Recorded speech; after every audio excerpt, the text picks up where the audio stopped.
욥기 1장 1절에서 12절까지 말씀, 저와 여러분 함께 교독하겠습니다. 우스 땅에 욥이라 불리는 사람이 있었는데 그 사람은 온전하고 정직하여 하나님을 경외하며 악에서 떠난 자더라. 아들 7과 딸 3이 태어나니라.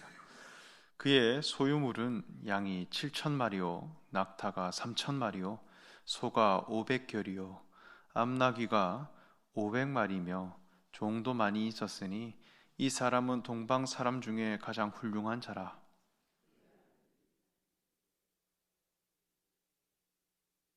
그의 누이 3명도 청하여 함께 먹고 마시더라.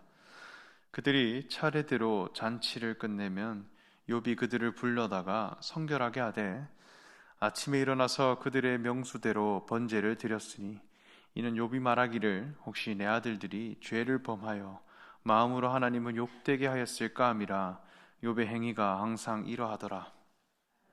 하나님의 아들들이 와서 여호와 앞에 섰고 사탄도 그들 가운데 온지 여호와께서 사탄에게 이르시되 내가 어디서 왔느냐?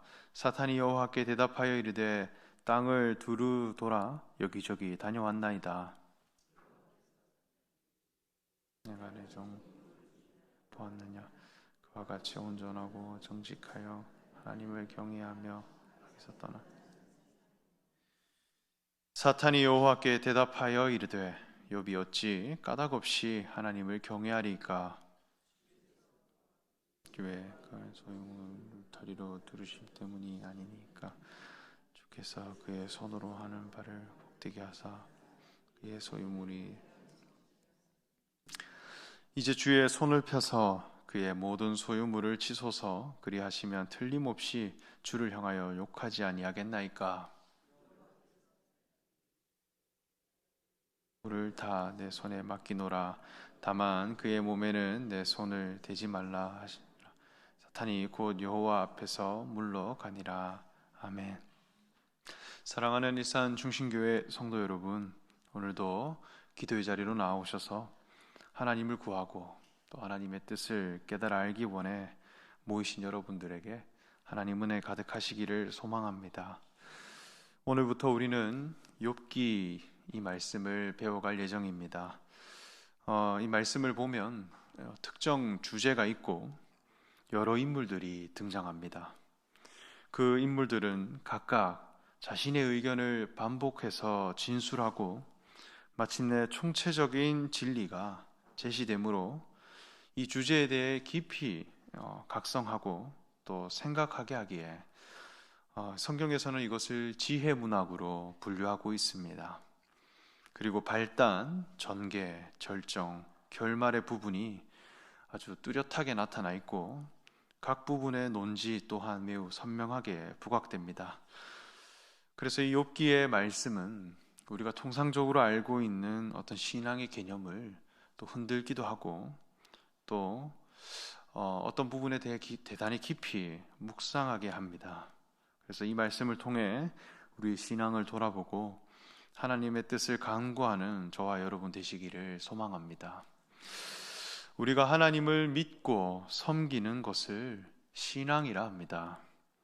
그런데 이 신앙에는 통상적으로 이해하고 있는 원리가 있습니다. 그것은 뿌린 대로 거둔다라고 하는 인과응보의 개념입니다. 그래서 악인은 심판을 받고 의인은 승리한다라고 하는 것이죠. 그리고 하나님의 말씀을 잘 지키면 복을 받고 지키지 않으면 벌을 받는다고 하는 그런 관점입니다. 저 역시 신앙생활을 시작할 때는 이러한 프레임을 가지고 하나님을 믿기 시작했고 또 성경은 이 원리 안에서의 사람들을 소개하고 또 가르칩니다. 그러나 실제 신앙의 과정은 생각보다 굉장히 복잡합니다. 사람이 태어나서 어른에 이르기까지는 그 과정이 굉장히 난해해요. 매우 다양한 일들이 나타납니다. 신앙도 거듭나고 그리고 그 거듭난 신앙이 그리스도의 장성한 분량에까지 자라고 또 충만한 데까지 이르기에는 이 과정이 굉장히 복합적이며 또 복잡한 과정들을 통하여서 자라가고 성장해 가는 것을 알 수 있어요. 저는 이러한 부분을 정답과 해답의 차이로 소개합니다. 정답이 있고 해답이 있습니다. 이 차이가 무엇일까요? 둘 다 답이에요. 그런데 좀 개념이 다릅니다. 정답이다 하는 것은 말 그대로 정해진 답입니다. 이것은 변하지 않아요. 그리고 통상적으로 알고 있는 결론입니다. 우리 수학 문제집을 보면 가장 뒤에 답지가 있는 것처럼 이미 정해져 있는 답을 보는 것이죠. 이 정답에 순기능이 있습니다. 그것은 맞고 틀리고를 정확히 알 수 있어요. 그래서 분명한 잣대의 역할을 해갈 수 있다는 것입니다.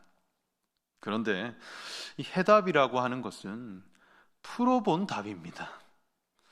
풀이 과정을 통해서 나와진 답이 있는 것입니다.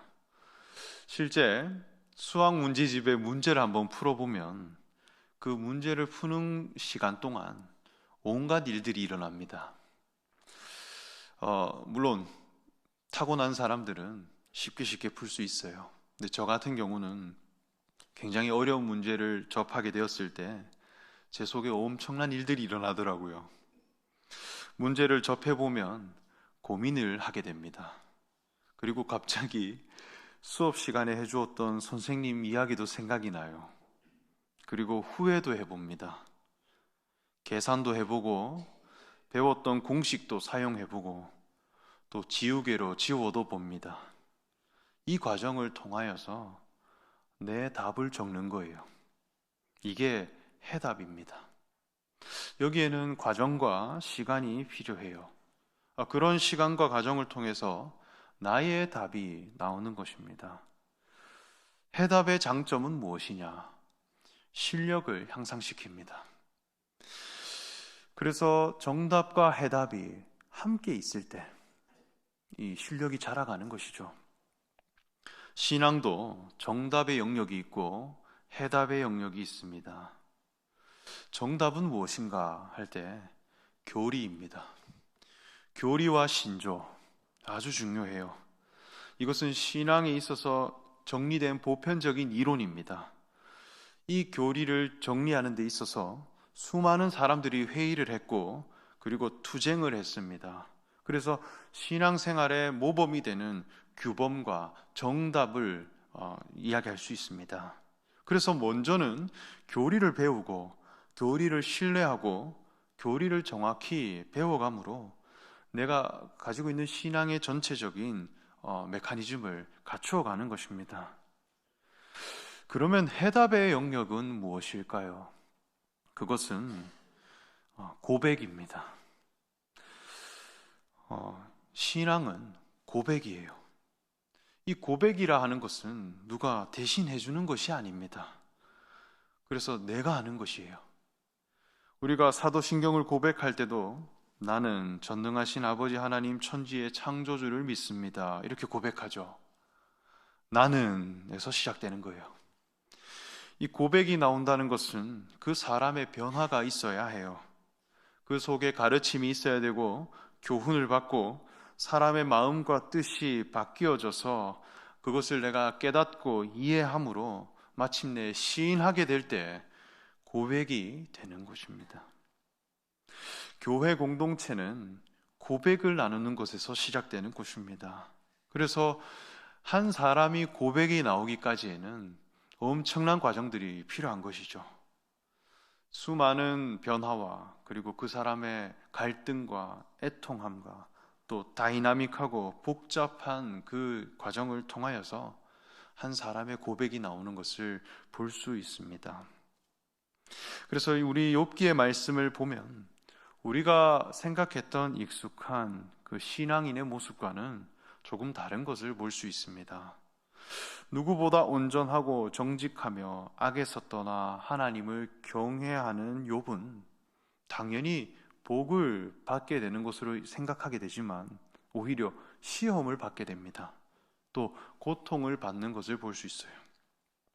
욥의 친구들은 욥에게 찾아와 논쟁을 하고 이 상황에 관한 나름의 원인을 찾아주려고 합니다. 잠언의 말씀을 보면 경건한 자와 하나님 경외하는 자, 그리고 지혜 있는 자는 반드시 복을 받을 것이라 하였고, 또 하나님을 섬기면 반드시 은혜를 받을 것이다 라고 하는 이 구조를 흔드는 모습을 볼 수 있습니다. 그러나 이 모든 과정 끝에 욥은 하나님과 대면하는 자가 되고, 내가 주께 대하여 귀로 듣기만 하였사오니 이제는 눈으로 주를 배움나이다. 그러므로 내가 스스로 거두어드리고 티끌과 제 가운데서 회개하나이다. 이런 고백을 내어놓는 자가 되었습니다. 여기에 회개한다는 말에 대한 해석이 저마다 조금씩 다른데요. 어쨌든 욥은 하나님에 대해 알아갔고 그 분 앞에 자기 위치를 티끌과 재 가운데 두는 사람이 되었다는 것입니다. 이것은 욥이 거쳐간 내면의 변화입니다. 이 말씀에 이르기까지 욥은 수없이 많은 질문들을 던졌고 그것에 대한 해답을 찾기 위해 스스로 변론도 하고 원망도 하고 논쟁도 해갑니다. 이것은 하나님의 말씀이에요. 우리가 마주해야 할 신앙의 과정이라 할 수 있겠습니다. 이러한 모든 과정을 다른 말로는 묵상이라 합니다. 하나님을 제대로 묵상하는 사람이 되면 침묵할 수 있는 사람이 돼요. 그저 말을 안 하는 사람이 되는 것이 아니라 하나님의 뜻 앞에 나를 재와 티끌 같은 자리에 둘 수 있는 자가 되는 것입니다. 예수님은 제자들에게 누가복음 12장 51절에 말하기를 내가 세상에 화평을 줄러 온 줄 아느냐 내가 너희에게 이르노니 아니라 도리어 분쟁하게 하려 함이로다. 불을 던지러 왔다 그렇게 말씀했습니다. 불을 한번 던져보면 어떤 현상이 일어나느냐 할 때 다 타게 돼 있습니다. 탈 것은 다 타버려요. 그런데 절대 타지 않는 한 가지, 그것만 남게 돼 있어요. 이 신앙이라 하는 것은 불을 던지는 것입니다. 그저 내 상황이 좋아지고 내 환경이 좋아지는 것이 아니라 내 속에 불을 던지듯 검증하는 시험입니다. 왜냐하면 진리이기 때문이에요. 신앙은 해답을 찾는 것에 있어서 내 속에 있는 신학과 내가 가진 믿음에 대해 끊임없이 질문하고 그를 스스로 괴롭게 해가는 것입니다. 오늘 말씀을 읽어보면 하나님 앞에 욥은 죄가 없는 자로 소개하고 있습니다. 욥의 신앙에 대해서 쭉 소개하고 있어요. 그리고 욥의 신앙과 동시에 같이 소개되는 것이 있어요. 여러분들 혹시 발견하셨나요? 그것은 바로 그의 소유물입니다. 그래서 부자였고 잔치를 베풀 수 있는 자라 하는 것도 동시에 소개하고 있습니다. 하나님의 아들들이 여호와 앞에 섰고 사탄도 그 가운데 함께 섰는데 하나님은 그곳에서 욥에 대한 칭찬을 합니다.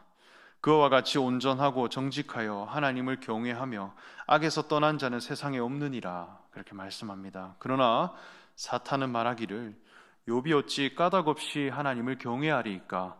주께서 그와 그의 집과 그의 모든 소유물을 울타리로 두르심 때문이 아니니까?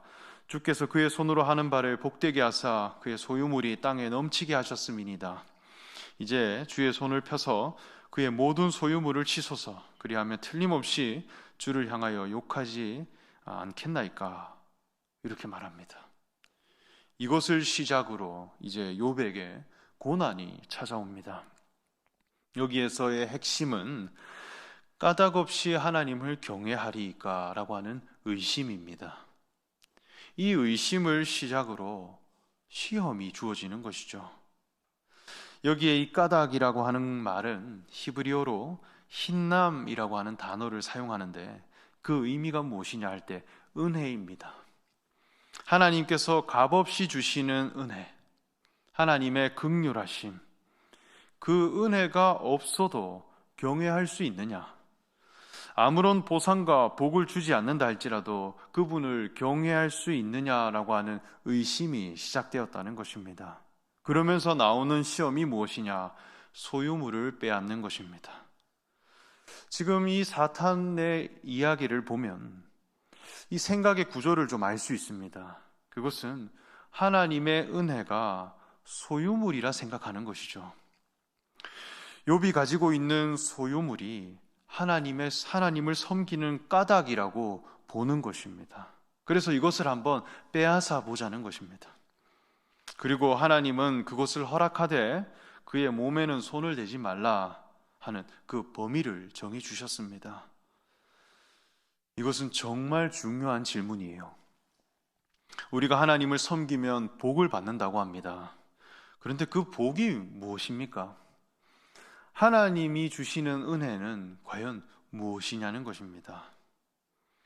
그것을 소유물로 연결하는 경우가 굉장히 많이 있습니다. 정말 무엇을 위해 우리는 하나님을 경외하냐는 것입니다.